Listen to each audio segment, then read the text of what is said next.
সেই উদ্দেশ্যে আমরা আসলে গোপালগঞ্জে গিয়েছিলাম, যেখানে গোপালগঞ্জ জেলা,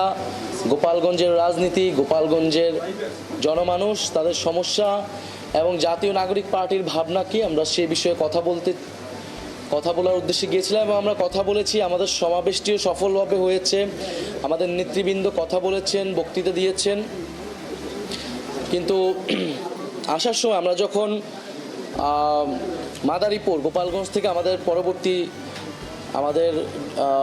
যাওয়া পথসভাটা ছিল মাদারীপুরে যাওয়ার ক্ষেত্রে সেখানে গোপালগঞ্জের ফ্যাসিস্ট আওয়ামী লীগের সন্ত্রাসীরা, মুজিববাদী সন্ত্রাসীরা হামলা চালায়, গুলিবর্ষণ করে, দেশীয় অস্ত্রশস্ত্র নিয়ে আমাদের গাড়িবহরে হামলা করে এবং